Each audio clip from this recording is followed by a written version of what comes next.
Okay, hello everybody. So, a few of you asked me to go over the cloth again, so I'm going to do that. I've just gone ahead and created a simple table and just a plane for my cloth.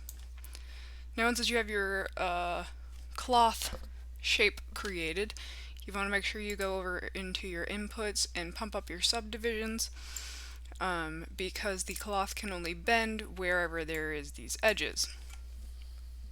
Okay.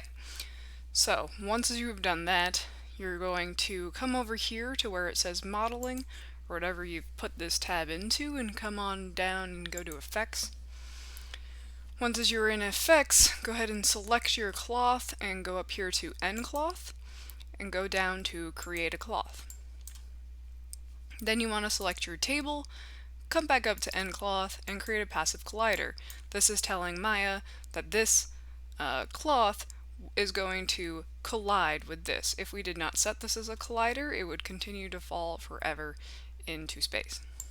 Okay, so now if we hit our, come down here to our timeline and squeegee on over, it should fall and make your tablecloth. Now if you don't like exactly how it fell, you can come back to 1 and go ahead and move it over to wherever you want it, and maybe that's a little bit better. Okay. If your tablecloth hasn't fallen all the way, you can come down here, and this is how many frames you can see currently, and this is how many frames are in total for your animation to happen. So if I go ahead and put this up to 200, we will be able to catch more frames of what is happening. Now you notice with this, with my cloth right here, it is falling, it's sliding off. That's because it doesn't have a input to stick to the surface, so it just keeps on going. And we can stop that.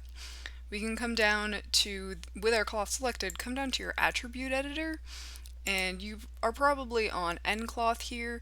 Go ahead and hit the little arrow button until you can see the end cloth shape, and we can go to this first tab that says collision.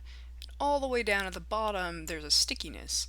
I can go ahead and hit the stickiness, and now when my tablecloth falls, it's not going to go anywhere. Okay?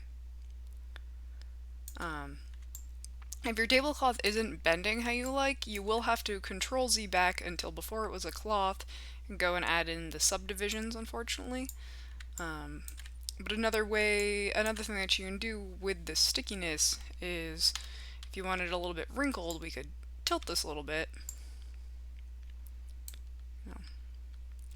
And then if I go and hit play, oh, I didn't quite do it. Maybe we can tilt this up a little bit more. It's still falling directly down, so you have to get that. So that's created lots of wrinkles. There's lots of bends in the geometry, but you're going to have to go ahead and play around with that.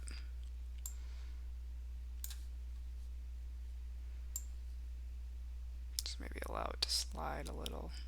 Still lots of bends in geometry. It's not perfect, but it can definitely, once as you get those settings all correct, it can make good shapes for you and really fast and easy. So I hope that helped a little bit. I will see you in the next video. Thanks.